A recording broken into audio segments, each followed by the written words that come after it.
The story of the Great Flood is one of the most enigmatic and debated narratives in human history. It is not merely a biblical account, but a story echoed in various ancient civilizations worldwide, from the Epic of Gilgamesh to indigenous traditions.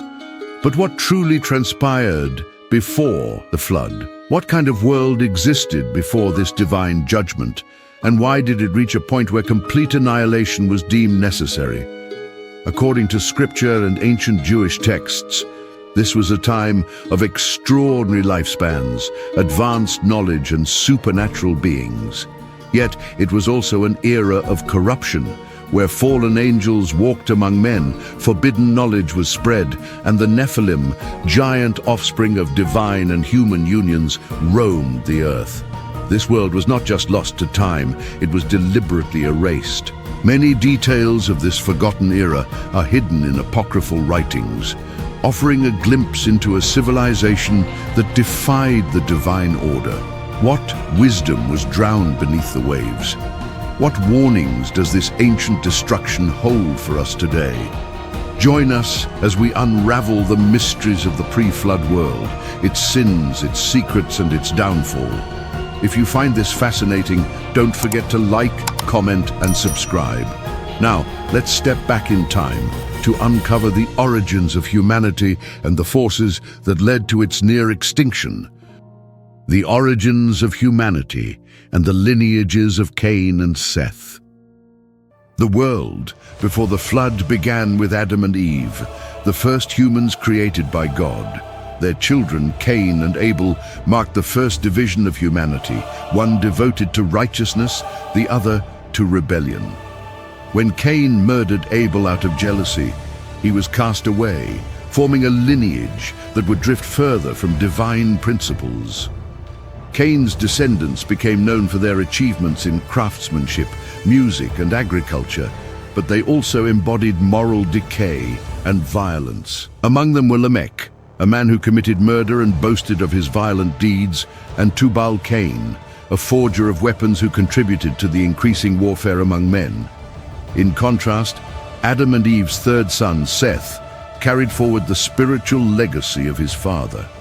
His descendants remained faithful to God, upholding divine teachings and calling upon his name. Among them was Enoch, a man so righteous that he was taken by God without experiencing death. Enoch, the great-great-grandson of Seth, was known for his deep communion with God and his prophetic warnings against the growing corruption of mankind. His writings, preserved in ancient texts like the Book of Enoch, describe visions of divine judgment, the rebellion of fallen angels, and the sins of humanity. For generations, the Sethites upheld their devotion to God, standing apart from the wickedness of Cain's lineage. However, as time passed, temptation crept in. The sons of God, men from Seth's line, began to take wives from the daughters of men, the descendants of Cain. As these unions grew more frequent, Seth's lineage gradually lost its spiritual distinction. Many abandoned their faith, embracing the ways of Cain's descendants, indulging in idolatry, materialism, and corruption. This marked the beginning of a rapid moral decline, one that would soon spread across the entire world. This intermingling played a crucial role in the widespread moral decay of pre-flood civilization. It was not just the merging of families, but the merging of values, ones that rejected divine law in favor of earthly desires. As this corruption deepened, humanity edged closer to the brink of divine judgment, setting the stage for the chaos and downfall that would soon follow. The corruption of humanity and the intermingling of lineages. Over time, the descendants of Seth, once devoted to righteousness, began to lose their spiritual resolve. As they settled among the rest of humanity, they intermingled with the descendants of Cain, forming unions that merged two opposing ways of life.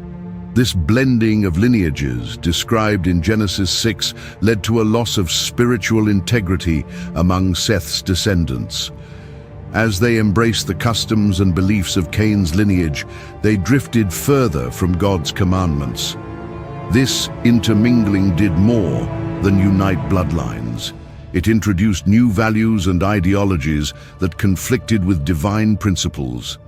Idolatry became widespread, greed and selfishness overtook humility, and bloodshed became a common occurrence. The pursuit of power and material wealth overshadowed devotion, while acts of cruelty and injustice spread unchecked.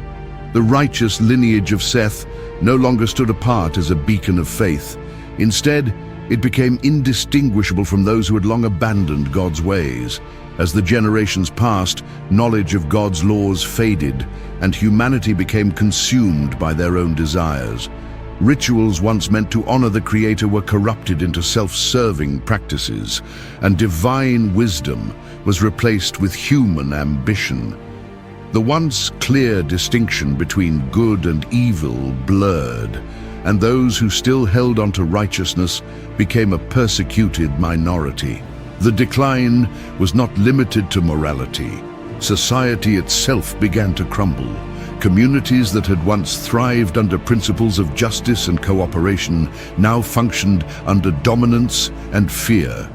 Corrupt leaders sought control through manipulation and brute force, leading to increased oppression and suffering. War and bloodshed became the norm as mankind turned against itself, warring over power, resources, and dominance. The moral decay was not just a social shift. It was a complete departure from the values that once upheld order. Corruption permeated every aspect of society, distorting justice and replacing faith with worldly desires. This degeneration was not a sudden catastrophe, but a gradual erosion of morality, leading humanity further away from its divine purpose. With moral corruption at its peak and the world consumed by violence and perversion, divine patience had reached its limit. The stage was set for a judgment that would cleanse the earth, restoring order and righteousness before humanity could utterly destroy itself. The influence of fallen angels.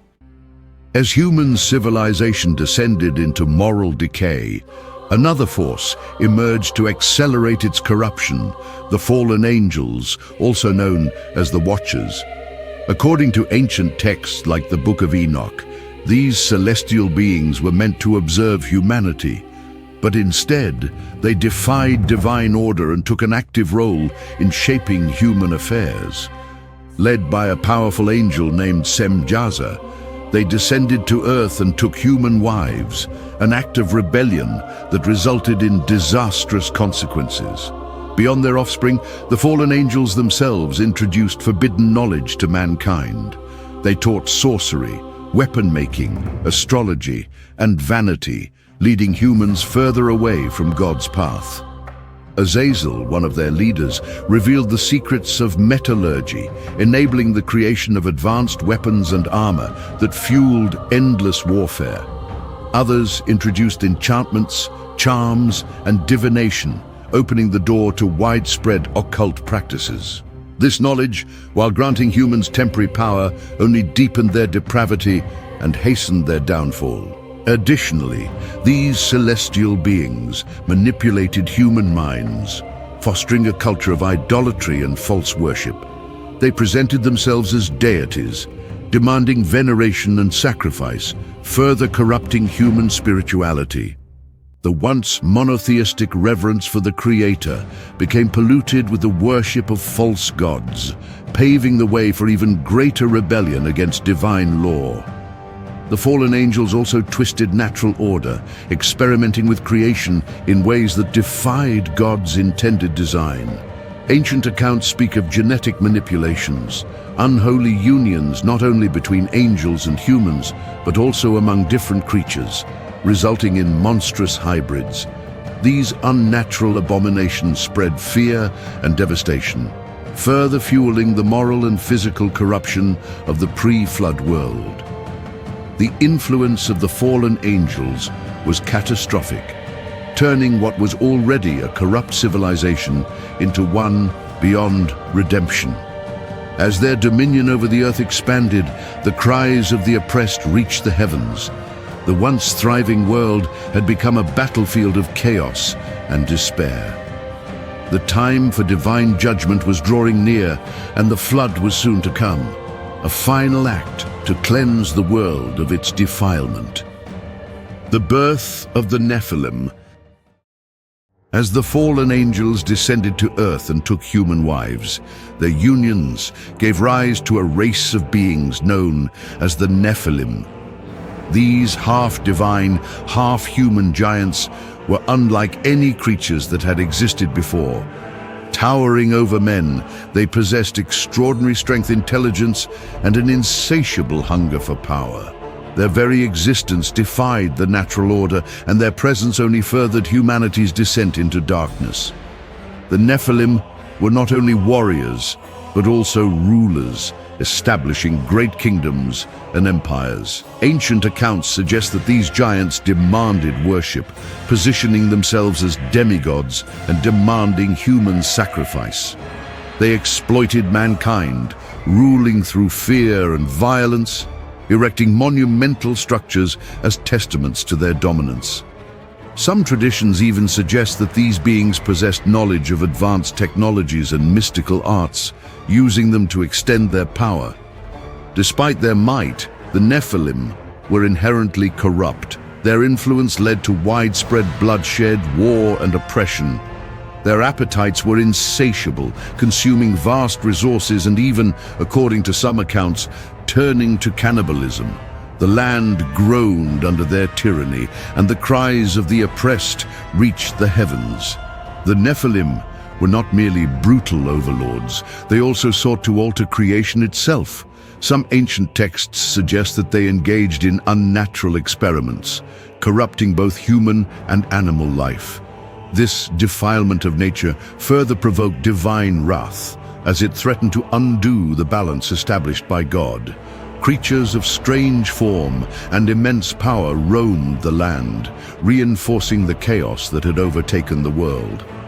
God, seeing the world overrun by these monstrous beings and the unchecked wickedness of mankind, set forth his plan for judgment. The flood was not only meant to cleanse human sin, but also to eradicate the Nephilim and the perversions they had wrought upon creation. Their extinction would serve as a warning, a reminder of what happens when divine order is defied. Though the flood washed away their reign, legends of the Nephilim persisted long after, influencing myths and historical records across cultures. Some believe remnants of their kind survived, hiding in the shadows of history, waiting for a time to rise again. Advanced knowledge and civilization. The pre-flood world was not only a time of corruption and chaos, but also an era of remarkable advancements. Ancient records suggest that civilizations before the deluge possessed extraordinary knowledge, some of it taught by the fallen angels themselves. This knowledge extended into various fields, including architecture, astronomy, medicine, and metallurgy, allowing humanity to build cities, study the stars, and develop complex societal structures. According to the Book of Enoch and other ancient texts, the fallen angels introduced humans to advanced sciences and mystical arts. They taught metallurgy, leading to the creation of weapons and armor which fueled endless wars. They revealed the secrets of herbal medicine and the use of intoxicating substances, altering human consciousness. They also imparted knowledge of astrology and divination, steering humanity away from divine worship and into the realm of occult practices.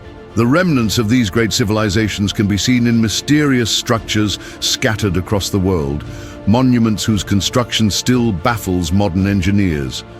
From the megalithic temples of Malta to the pyramids of Egypt, many ancient wonders hint at lost knowledge far beyond what conventional history acknowledges. Some speculate that these societies harnessed energy sources or technologies that were ultimately lost after the flood, buried beneath time and water. Despite their advancements, these civilizations were ultimately doomed by their own hubris. The pursuit of forbidden knowledge led to arrogance, and rather than using their discoveries for good, mankind turned them into tools of domination, excess, and defiance against divine will. As the world grew darker, its accomplishments became a double-edged sword, both a testament to human ingenuity and a symbol of its downfall. Seeing the irreversible corruption and misuse of knowledge, God determined that humanity's path had led to an unavoidable reckoning. The Great Flood would wash away not just the wickedness, but also the knowledge that had led mankind astray. What little remained of these ancient advancements would be remembered only in myth and legend, leaving future generations to wonder about the true capabilities of the pre-flood world. The mystical elements of the pre-flood world. As the pre-flood world spiraled into corruption, remnants of its early divine order still lingered, shaping the lives of those who walked the earth. It is believed that the first humans spoke a sacred and perfect language, often referred to as the Adamic tongue. This divine form of communication, said to have been given to Adam by God, allowed for a direct and unbroken connection with the Creator. It was a language of purity and power, unlike the fractured dialects that would emerge later. However, as generations passed and humanity's pride grew, this sacred language was lost after the Tower of Babel incident, when divine intervention scattered mankind and confounded their speech. The Tower of Babel, as described in Genesis 11, was a monumental structure built by the descendants of Noah in their attempt to reach the heavens and establish their own authority apart from God. Their ambition reflected not only human pride, but also a desire for self-sufficiency, defying divine order. In response, God intervened by confusing their language, preventing them from understanding one another. This sudden linguistic division forced people to disperse across the earth, leading to the formation of different nations and cultures. The Adamic tongue, once a universal language, was lost in the aftermath of this divine judgment. Life before the flood was also marked by extraordinary longevity, with figures like Methuselah recorded as living for 969 years. Various theories attempt to explain this phenomenon. Some attribute it to divine blessing, granting the early generations of humanity the strength to thrive, while others suggest environmental conditions, such as a protective atmospheric layer, played a role in extending lifespans. But as sin spread and the flood loomed, human longevity saw a steep decline. After the deluge, lifespans gradually shortened, bringing humanity closer to the mortal limitations we recognize today. Amidst this world of long-lived men and divine communication, there also roamed creatures of immense power, spoken of in biblical and ancient texts. Beings such as Leviathan and Behemoth are described as colossal and fearsome, their presence striking terror into those who encountered them. Some scholars speculate that these creatures were remnants of a bygone age, possibly linked to prehistoric beasts or entities corrupted by the fallen angels. Their destruction in the flood symbolized the eradication of chaos, a necessary step toward restoring divine order. But even more sinister than the creatures that roamed the earth were the spiritual transgressions that took hold of humanity. As people drifted further from divine truth, they embraced forbidden knowledge, delving into dark arts imparted by the fallen angels. Necromancy, divination, and sorcery became widespread as men sought power through supernatural means rather than through faith. The Watchers, having defied divine decree, introduced these practices, spreading spells, omens, and rituals that further tainted human civilization. This spiritual corruption only deepened mankind's moral decay, hastening the need for divine judgment. The pre-flood world was a time of both lost wonders and unspeakable transgressions, a reality vastly different from our own, yet filled with echoes that linger in myth and scripture. As this era reached its breaking point, it became clear that humanity had strayed too far from its creator. The flood was not just a punishment, but a necessary cleansing, washing away not only physical corruption, but the spiritual defilement that had overtaken the world. The warnings of that time remain etched in ancient records, a lesson for future generations about the dangers of forsaking divine order. The judgment of God and the prophecy of Enoch. As the corruption of the pre-flood world deepened, one man stood as a beacon of righteousness, Enoch, the great-great-grandson of Adam through the line of Seth. Unlike those around him, Enoch remained faithful to God, walking in divine wisdom and receiving revelations about the fate of humanity. His prophecies warned of impending judgment, a divine reckoning that would wipe away the wickedness engulfing the earth.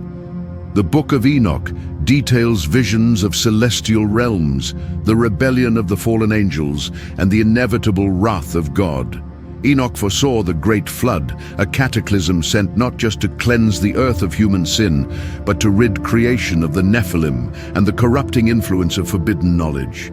He prophesied that only a remnant would be spared, those who remained faithful and obedient to divine law.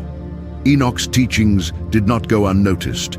According to ancient accounts, he confronted the leaders of the fallen angels, warning them of their impending doom. His pleas for repentance were ignored, and the Watchers, along with their offspring, continued their reign of terror.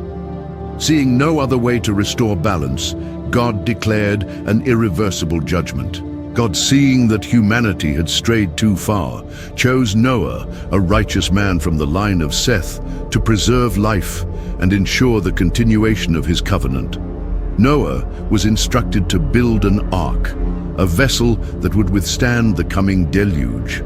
Despite ridicule from those who had abandoned God's ways, Noah remained steadfast, heeding divine instruction as Enoch had foretold. Before his mysterious departure from the earth, Enoch imparted his wisdom to Methuselah, his son, and Lamech, Noah's father. Some traditions suggest that Enoch was taken up to heaven so that he would not witness the coming destruction, a sign of divine favor for his unwavering righteousness. His departure served as a final warning that the time of judgment was near. Enoch's prophecy was not just a warning of destruction, but also a testament to God's mercy and justice. It signified that despite humanity's descent into darkness, there was always an opportunity for redemption. His teachings, though largely forgotten after the flood, left a lasting imprint on biblical tradition, reminding future generations of the consequences of turning away from the Creator. The catastrophe of the flood. As humanity reached the pinnacle of corruption, violence and defiance against divine order, the inevitable judgment arrived. The flood was not merely an act of destruction, but a divine reset, purging the earth of its wickedness and restoring the balance that had been lost. God, in his infinite wisdom, chose Noah, a man found righteous in his generation, to be the harbinger of salvation for the remnant of creation.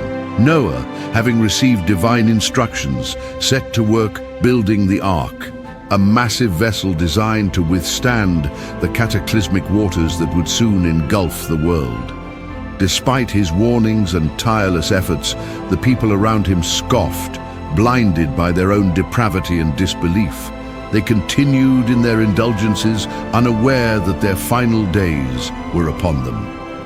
According to some traditions, Noah took decades to construct the ark, during which time he pleaded with the people to repent, yet his words fell on deaf ears. When the time of judgment came, the skies opened, and torrents of rain fell for 40 days and 40 nights. The fountains of the deep burst forth, unleashing forces beyond human comprehension. Some interpretations suggest that this event was not merely heavy rainfall, but a cataclysmic rupture of subterranean waters, an upheaval of the Earth's foundations. The rising waters consumed cities, forests, and mountains, washing away the remnants of the pre-flood civilization. The Nephilim, the corrupted beings spawned from the union of fallen angels and humans, perished in the deluge, their reign of terror brought to a sudden and absolute end. As the floodwaters raged, chaos overtook the land. Survivors outside the ark fought desperately to escape the rising tide, seeking refuge on mountaintops and in caves, but there was no salvation outside God's ordained plan.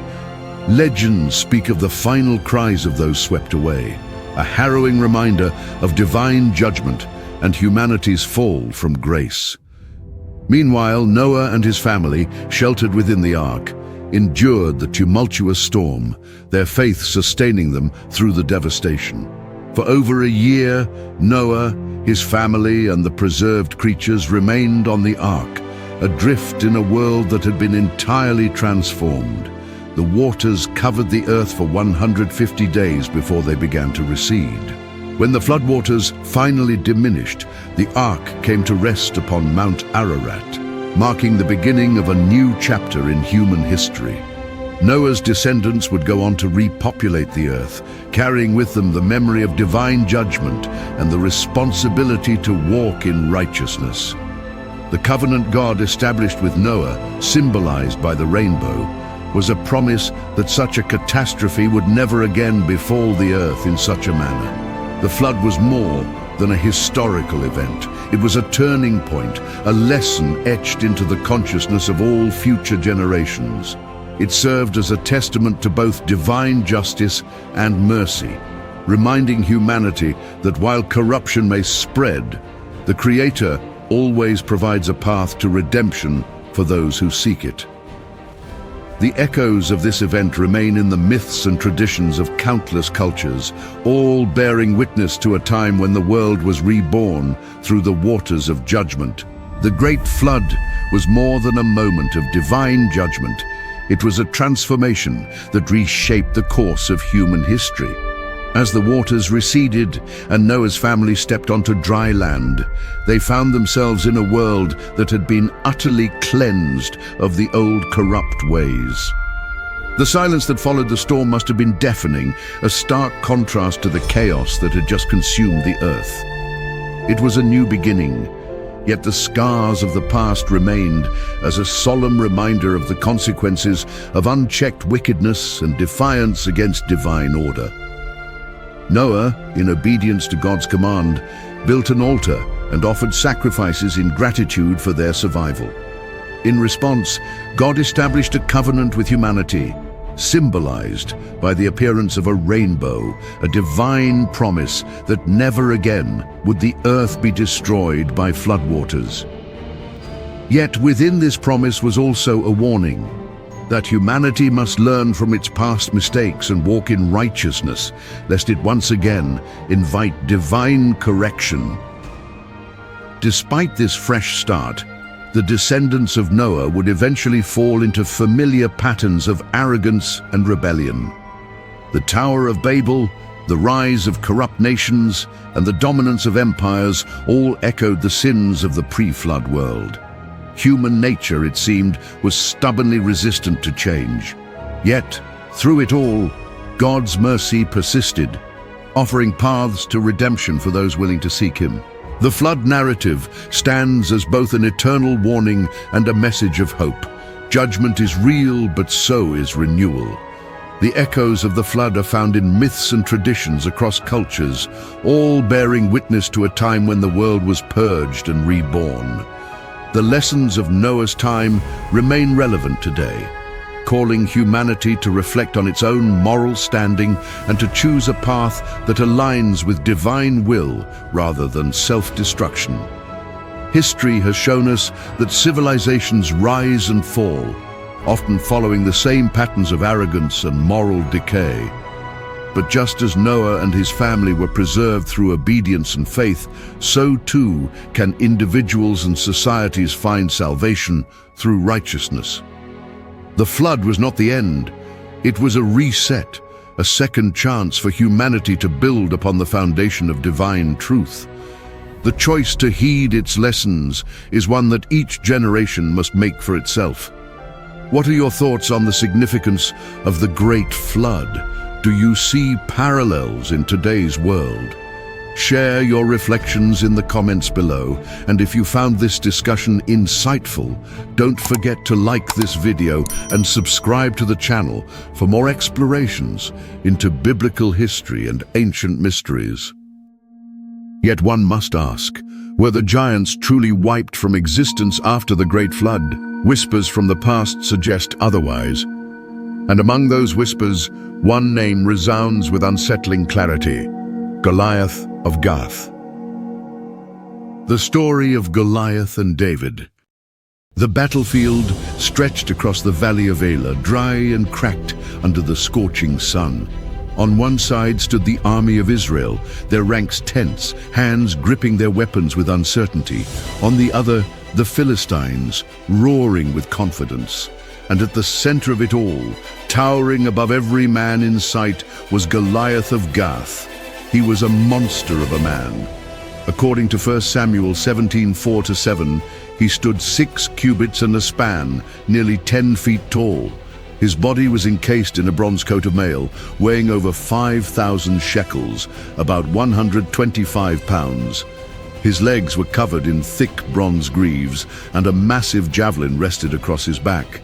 In his right hand, he carried a spear so large that its iron tip alone weighed 600 shekels, nearly 15 pounds. The shaft was like a weaver's beam, thick as a man's arm. Standing before him was his shield-bearer, dwarfed by the giant's size. For 40 days, every morning and evening, Goliath stepped forward, his booming voice shaking the valley. "Why do you line up for battle? Am I not a Philistine, and are you not the servants of Saul? Choose a man to fight me. If he can kill me, we will be your servants, but if I kill him, you will serve us." 1 Samuel 17:8-9. His challenge echoed across the valley, striking fear into the hearts of the Israelites. No one dared to answer. Even King Saul, Israel's mightiest warrior, refused to step forward. Then, on the 41st day, something changed. David, a young shepherd, arrived at the camp to deliver food to his brothers. He had never been trained as a soldier, had never worn armor, had never wielded a sword. And yet, when he heard Goliath's taunts, something ignited within him. Who is this uncircumcised Philistine that he should defy the armies of the living God? 1 Samuel 17:26. His words spread through the camp, reaching the ears of King Saul. Summoned before the king, David made a bold declaration: "Let no man's heart fail because of him. Your servant will go and fight this Philistine." 1 Samuel 17:32. Saul hesitated, looking at the boy standing before him. He was young, unarmored, untrained, but David was determined. "The Lord who delivered me from the paw of the lion and the paw of the bear will deliver me from the hand of this Philistine." 1 Samuel 17:37. Saul relented, offering David his own royal armor. But as the boy struggled under the weight, he removed it. He would not fight with steel and bronze. He would fight with faith. He walked to the brook, running through the valley, kneeling beside the cool water. His fingers searched the stones, picking out 5 smooth ones. Then, gripping his sling, he turned to face Goliath. The giant laughed. "Am I a dog that you come at me with sticks?" 1 Samuel 17:43. David did not flinch. His voice rang out, "You come against me with sword, spear, and javelin, but I come against you in the name of the Lord Almighty. Today, The Lord will deliver you into my hands, and I will strike you down and cut off your head. 1 Samuel 17:45-46. Goliath roared in fury, slamming his spear into the earth, then charged forward. His massive legs pounded the ground, his armor glinting in the sunlight. David did not wait. He reached into his pouch, pulled out a stone, and placed it into his sling. He began to spin it, the leather straps whirling faster and faster, the air humming around him. Then, release. The stone cut through the air like lightning, slamming into Goliath's forehead with a sickening crack. His roar of fury became a gasp of shock. The giant staggered, his knees buckling. Then, before the Philistine army, before the Israelites, before the world, Goliath fell. David rushed forward. He climbed onto the giant's massive chest, gripped the hilt of Goliath's own enormous sword, and with one powerful stroke, severed his head. The Philistine army screamed in horror and turned to flee.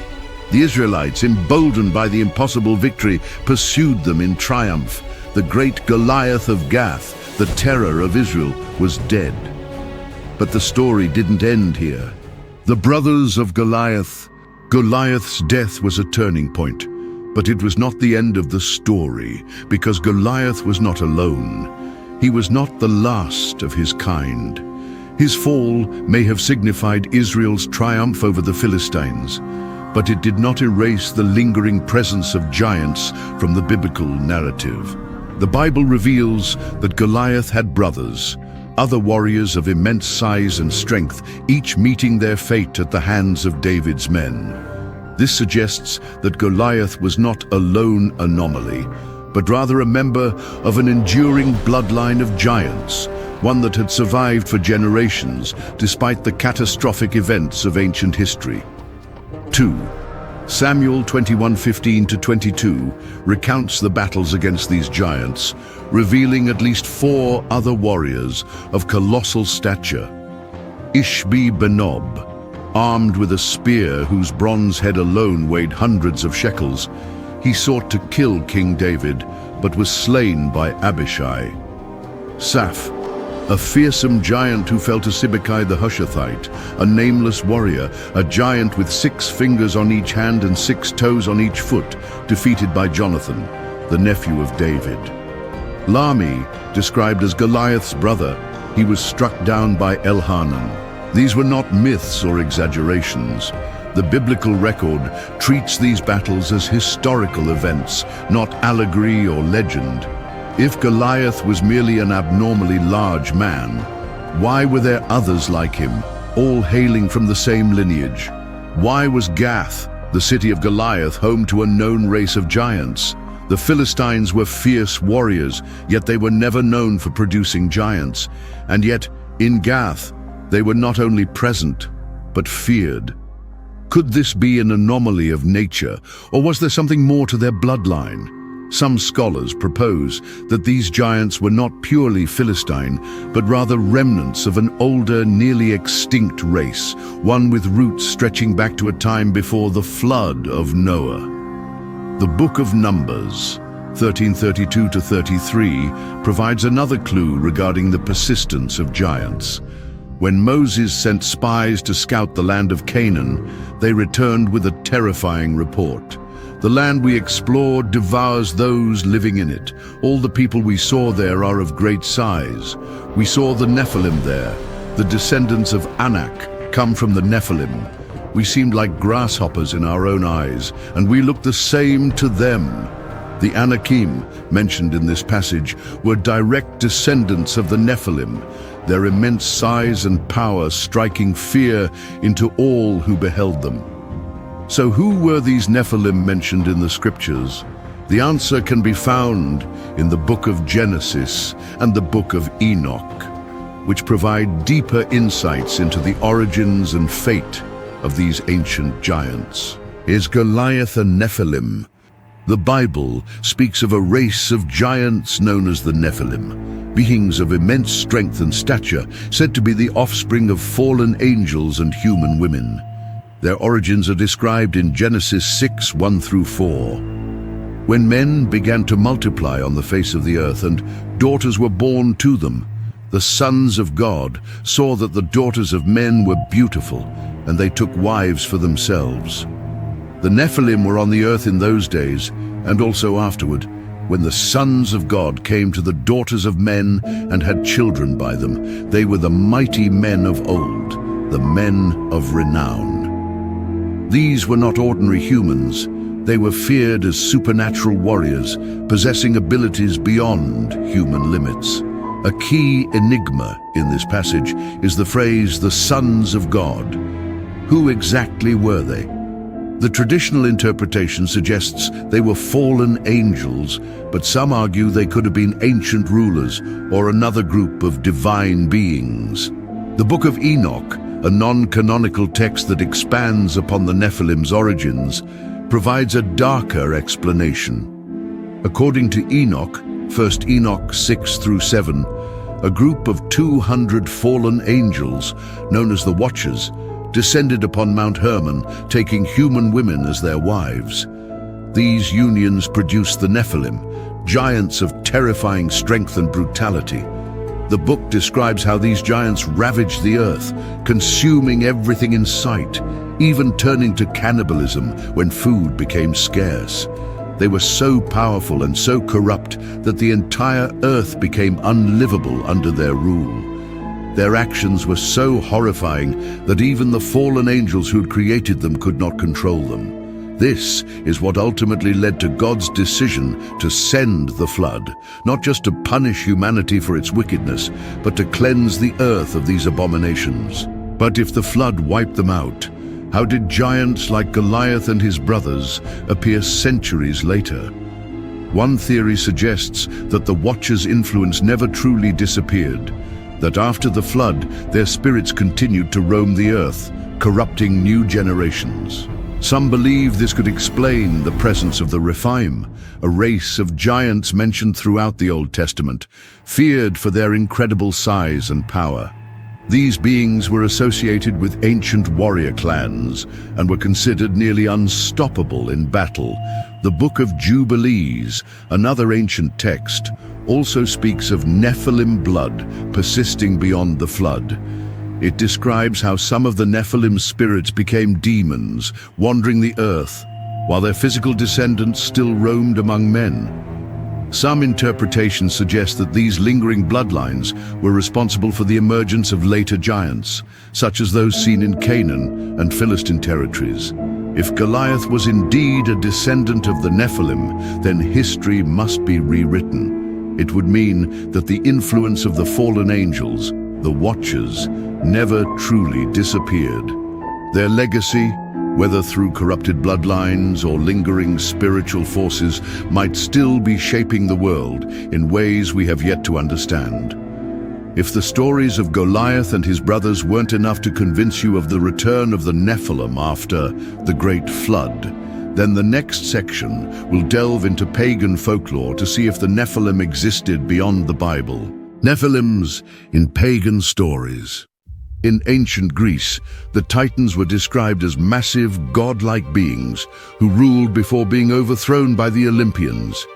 They were said to be primordial, predating the gods, just as the Nephilim existed before and after the flood.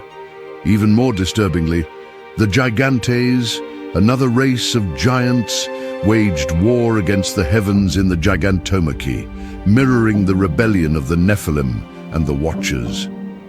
Were these myths mere inventions, or were they pagan retellings of the true battle between heaven and the corrupted earth? The same pattern appears in Mesopotamian traditions. The Anunnaki, celestial beings who descended to rule over humanity, bear striking similarities to the Watchers in the Book of Enoch.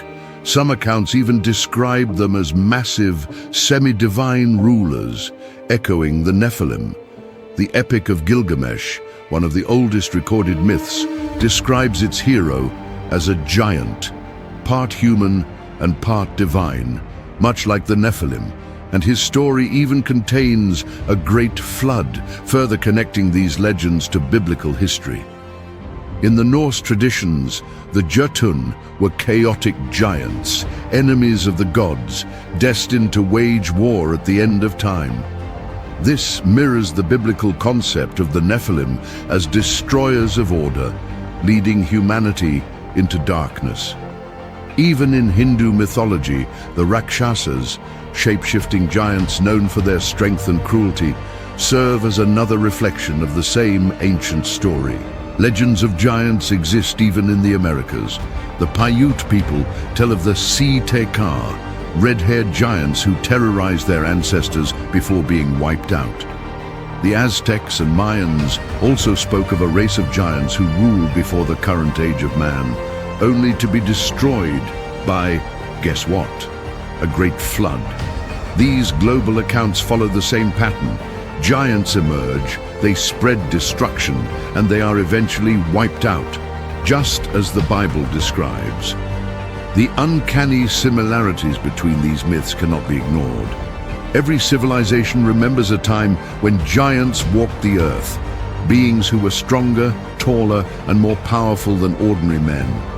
Many were said to be the offspring of divine beings and humans, just as Genesis describes the Nephilim as the children of the sons of God and the daughters of men. From a Catholic perspective, these myths are not independent stories, nor are they separate histories of different races of giants. They're corrupted, pagan retellings of the truth found in Scripture, a truth passed down imperfectly through oral traditions and distorted by idol-worshipping cultures. While different civilizations ascribe these giants to their own pantheons and false gods, their existence ultimately confirms what the Bible has said all along. There were giants in those days, and their presence shaped the ancient world. But if these giants were real, could traces of them still exist today? Legends and myths may tell their stories, but what about modern evidence? Are there real-world accounts, sightings, or even physical remains that suggest the Nephilim didn't just belong to the ancient past, but might still walk among us? The modern footprints of the Nephilims. One of the most controversial encounters between the Nephilim and modern humans is the Kandahar giant, an alleged confrontation between US soldiers and a massive red-haired humanoid in Afghanistan in 2002. According to accounts from supposed military personnel, a special operations unit was on patrol in a remote mountainous region when they stumbled upon a cave entrance surrounded by scattered human bones. Before they could investigate further, a 12-foot-tall creature with fiery red hair and an enormous muscular frame allegedly emerged from the cave, wielding a massive spear. The soldiers opened fire, but the creature moved with unnatural speed, displaying strength far beyond any normal human. It allegedly killed one of the soldiers with a single strike, impaling him before the rest of the team unleashed continuous gunfire. After nearly 30 seconds of concentrated fire, the giant finally collapsed. Soon after, a military helicopter was called in to retrieve the body, which was said to weigh over 1,100 pounds, 500 kilograms. Witnesses claimed the body was flown to a secretive base, and all records of the encounter were erased from official reports. Despite the chilling details, the Kandahar giant case remains unconfirmed, with no verifiable evidence or official acknowledgement from the US military. However, multiple sources, including alleged soldiers and intelligence operatives, have come forward over the years, recounting similar versions of the event. Some speculate that this creature could have been a surviving Nephilim, hidden deep in the mountains for centuries, while others believe it was part of an undiscovered species of humanoid giants. Beyond the Kandahar incident, there have also been physical discoveries that raise serious questions. Over the last century, massive human skeletons have allegedly been uncovered worldwide. Reports from the late 19th and early 20th centuries describe 10 to 15-foot skeletons found in North America, often in ancient burial mounds.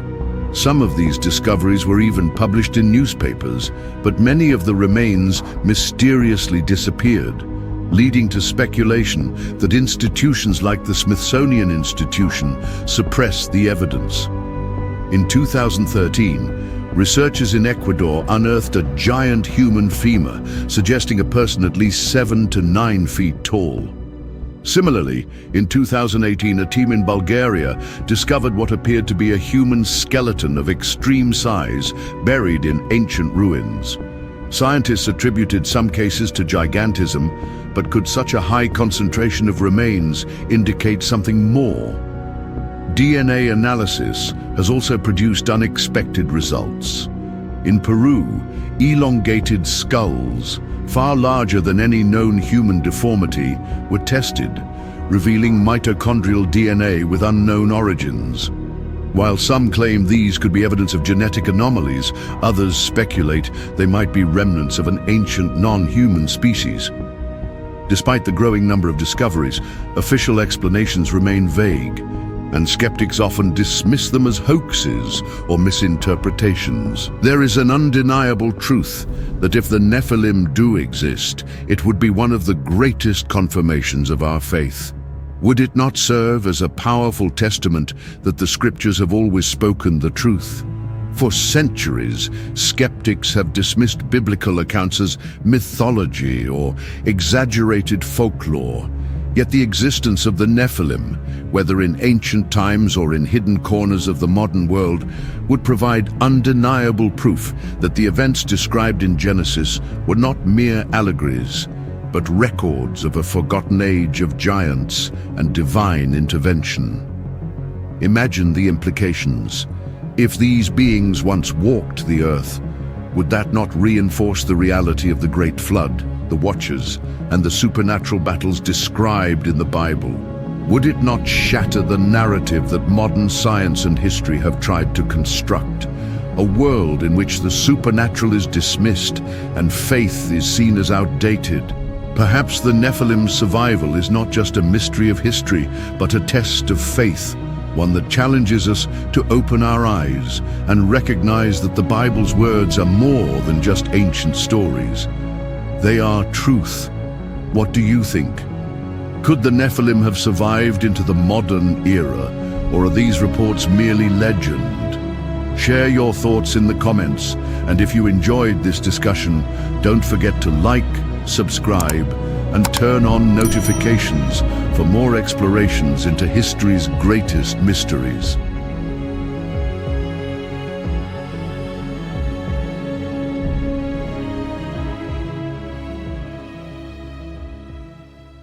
Enoch. Enoch, be not afraid. God wants us to take you to heaven. Am I dead? No.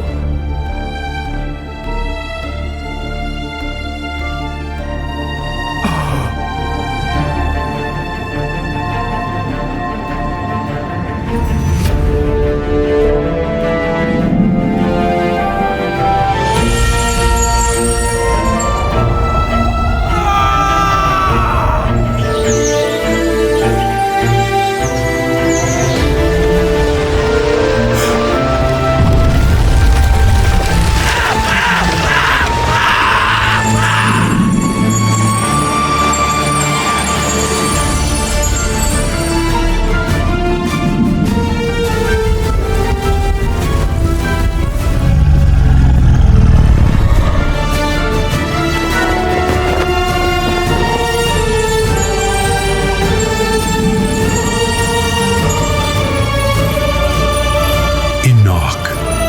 From now on, you will have a new name. Metatron. You are watching The Bible Witness. This morning, when I was asleep, I heard a call that wake me. Enoch. I jolted upright, my chest tightening.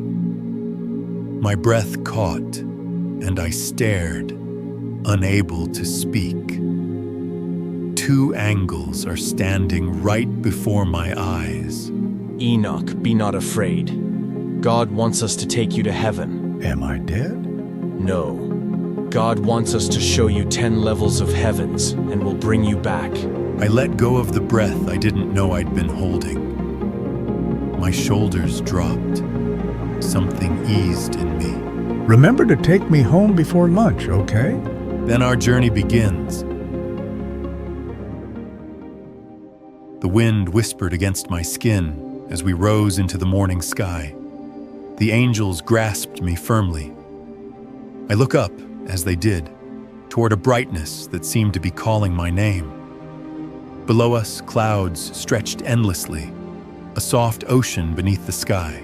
Above, fading stars lingered, suspended between heaven and earth. I felt the pull of both, the weight of the world below and the mystery ahead. Earth had become a fragile globe turning in silence behind us. We were beyond its reach now, drifting through the realm of stars. They held me as if I were sacred cargo, and I looked up, wondering if even the heavens had a ceiling. Then, light struck my face so fiercely that I gasped. Whatever I had believed about the universe, this moment shattered and remade it in a single breath.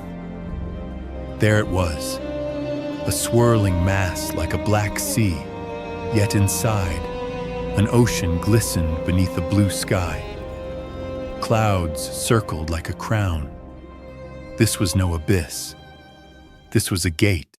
We soared above an endless sea, hemmed by white clouds and crowned at the edge by angelic statues carved from pale granite. I felt small, yet somehow chosen as a guest in the realm of the divine. This is the upper water, separated to the earthly water by God Himself. This water is prepared for the great flood. What great flood? He smiled then, slow and mysterious. I understand there are secrets that should be kept. A castle emerged through the clouds, white granite spires and arches rising like frozen song. Beneath its feet, the ocean glimmered through breaks in the mist. Inside a hall of clouds and white granite, 12 elders in flowing white sat on thrones of stone. They raised their arms in giving commends. The stars responded, pulsing and shifting. I realized with awe they were steering the sky. Then the angels brought me to a room where snow lashed the vast room like a storm held in place. In the center, a mound of glimmering crystal and ice pulsed with refracted light. This was a vault, the very source from which snow and frost would descend to the world below. Then another new chamber opened into mist. Clouds, light and dark, gathered at our feet, spilling over the floor and drifting through columns of glass. Here, the clouds were kept until their time came to roll across the earth. The third room breathed with vapor. Golden cauldrons bubbled with mist, white smoke trailing upward and pooling across the thick fog-covered floor. This was the treasure of dew, where morning's breath is born and waits to descend. Let's go to the second level, shall we? We stood together, the angels and I, gazing into a world robbed of light. Snow coated the ground, yet offered no purity. Everything here had weight, of sorrow, of judgment. Then I saw them, 100 beings, once majestic, now brought low, wings black as dusk, garments soaked, bound in thorns that pulsed faintly red. They knelt, motionless, covered in frost. This was exile, a fate that worse than death. Who are those poor angels? These are those who turned away from the Lord, who did not obey the Lord's commandments. but of their own will plotted together and turned away with their prince and with those who are under restraint in the fifth heaven. Man of God, pray for us to the Lord. Who am I, a mortal man, that I should pray for angels? I'm sorry. Let's get out of this land. The third heaven is waiting. We walked away. I didn't look back, though the image stayed with me. Behind us, the storm continued. Ahead, the path rose again. Heaven, I was learning, was no single thing. It was glory, yes, but also grief. The gloom lifted. We soared above clouds into a land so radiant it felt like waking from a long darkness. Below us, white trees gleamed, birds wheeled in flocks, and golden light spilled across flowers and grass. I stood on the ground of this world, letting its colors flood into my eyes. I faced a land where sorrow had no echo. For a moment, I can't say anything, for my eyes were too busy enjoy the view. This is Eden, where the righteous dwell when they died, the land of eternal youth and far from aging, and the land of eternal happiness. Look, this is the tree of life, stood at the center of Eden. Everyone came from the tree, but not everyone came back. I gazed upward, wonder flooding my face. For the first time since the journey began, I felt not overwhelmed, but welcome. As if all the heavens had conspired not to dazzle me, but to remind me of joy. But Eden is just one part of the third heaven. But in the same floor of the third heaven, there is another place. We hovered above a great divide, a vast chasm carved into the fabric of paradise itself. One side flourished with white forests and clear streams. The other was scorched and lifeless. We descended into the darkness. Gone were the songs of birds and the golden leaves. Here, the land bled. Lava carved through black earth. Ash choked the air. Broken ruins whispered of a beauty lost to time and choice. This was a memory of heaven, defiled by will. Welcome to so-called hell. I saw lakes of lava stretched before us, thick with the stench of despair. People, thousands, waded in up to their waists, screaming, pleading, eyes wild with torment. This was the place of the sinners. This place guarded by terror angels, the monstrous figures, cloaked and faceless save for a single eye that cast a brutal beam of light. Here, the pain came from knowing exactly why you were here. This place is for murderers, thieves, betrayals, those who worship other gods, divinations, witches, adulterer, hookers, pander, and every sins in the world. I could not move. My heart thundered with the fear of justice too sharp, too precise. My breath caught, and I felt for the first time what it meant to tremble before the moral order of the cosmos. Let's move on to the fourth heaven. We arrived in the fourth heaven. Clouds stretched below us like still water. Before me stood two towers, one glowing gold, the other blue, rising above the sea of clouds. Inside the golden lit tower, I saw it. A radiant orb paused mid-breath. Here I understood. The sun did not die each night. It simply returned to wait. In another room, enclosed in an iron cage, was a bird of pure light. Its long golden tail shimmered like dawn. It did not sing. It waited, still and solemn. My guide whispered that it would soon rise to scatter light and morning dew across the worlds below. Then I felt a weightless kind of awe. This place was not meant for eyes. No prophet could describe it.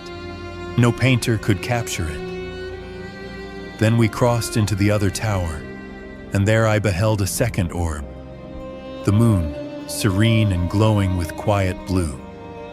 The moon was not the absence of the sun. It was the companion of its pause. Then the angels took me to outside, to the eastern Egdu of the world. Far across the clouds I saw a gate, high and arched, carved from white granite, glowing softly with the last light of the sun. Constellations were etched across its curve. This, my guide said, was where the sun would rise, the eastern gate, the beginning of all mornings.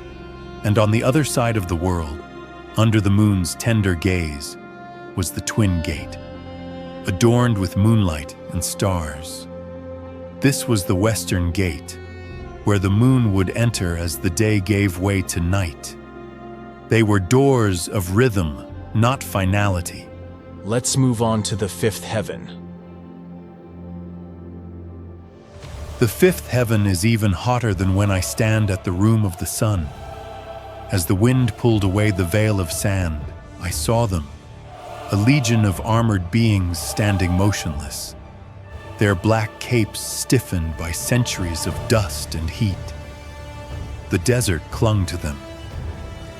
They did not move. Their silence was louder than battle drums. Who are they? The Grigori, Satanale followers and who turn away from God, accomplices of those on the second floor. Satanale? Who's Satanale? The traitor on the second day of creation. And I saw it. My mouth hung open again, but no words came. A massive figure kneeling in the storm, wings unfurled like broken monuments, horned, bowed, and glowing with eyes that burned red through the storm. The traitor himself, Satan. That's enough for the fifth floor. We rose above the sands, and I looked back. The Black Army still there, silence as will be forever. In the sixth heaven, I saw two colossal statues. Their wings wide formed a divine arch above us. The sky behind them radiated with the kind of light that seemed to reach into the very soul, and beneath, clouds lay thick and soft, like a blanket draped over the earth. Welcome to the heaven of the archangels. I stood there, my body too stunned to move. I had seen the heavens before, but this was something entirely different. I saw the archangels. They soared through the skies, their robes flowing like ribbons. I'm being in a place that was not meant for humans, a space too pure, too refined for the eyes of the living. Then, 3 archangels appeared before us, their bodies suspended in midair, their white robes glowing softly in the light. The 2 angels beside me bowed their heads, their hands resting gently on their chests. This was a gesture of reverence. They had guided me this far, but now it was time for me to walk with an archangel. My name is Gabriel. Come, Enoch, let's take a trip around this place. We stepped into the chamber, and my eyes immediately widened. I saw the solar system, planets spinning silently, their movements graceful yet deliberate, while the archangels watching it and govern it. It felt alive, as if the universe itself had been scaled down to this delicate, intricate dance. In this room, we examine and govern the moving of the planets. The archangels who are doing this job are the masters of astrology. In another room, the archangels were scattering white snow from small cloth bags over the land's landscape. In this room, we examine and govern the seasons. The seasons were not mere happenstance. They were managed, governed by those who understood time itself.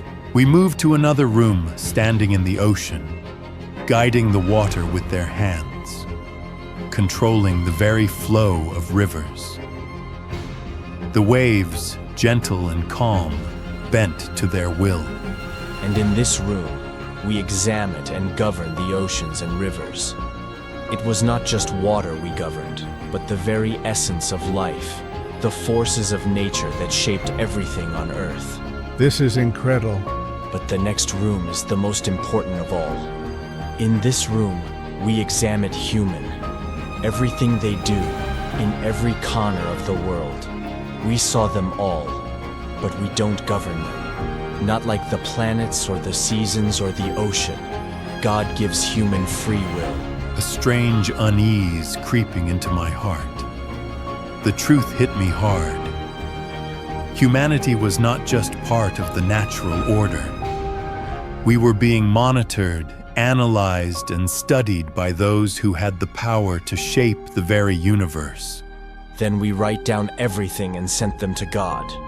He's the only one who has the right to judge. At that moment, I realized the shocking truth. The weight of our actions, our decisions, our lives, all of it was watched, recorded, and God knows about them. Let's go to the next level. In the seventh heaven, I saw a vast legion of heavenly warriors standing upon layers of cloud like divine terraces. They wore radiant white armor and bore spears as tall as themselves. Among them were their leaders, not merely greater in armor or rank, but cloaked in a majesty that made the clouds beneath their feet seem to kneel. Their eyes shone with the wisdom of battles not of this world. Then above of all, their highest leader, the right hand of God, Michael, the archangel. His golden hair danced in the wind, and his gaze pierced through me. I had read his name in sacred texts. Now I stood beneath his shadow. When I reached the eighth heaven, I saw the foundations of divine command. Thrones hovered like blazing altars, pulsing with authority. Ophanim, wheels of fire and eyes, turned in silent synchrony. Cherubim, radiant and watchful, circled above in sacred duty. And beyond them, the seraphim. They burned with unquenchable flame, six-winged beings whose every motion was song. Their praise of God. Their song vibrating through the heavens, sustaining the very structure of glory. And at the ninth heaven, upon a silver cloud, I saw the constellations, alive. It was Leo, the constellation of the leader, proud and regal. In its form, I sensed strength without cruelty, dominion forged in balance. I saw Pisces, twin fish formed of shimmering light, circling in dance. They whispered of mystery, of choices made in pairs, of destinies that flowed like rivers. I saw Libra, a glowing scale, rotating gently in the air. It was judgment in motion, forever watching, forever weighing. My mouth fell open, my knees weakened. I, Enoch of the earth, stood among the stars made flesh, among beings whose praise echoed in the architecture of time. I was in the ninth heaven, and nothing in me was prepared.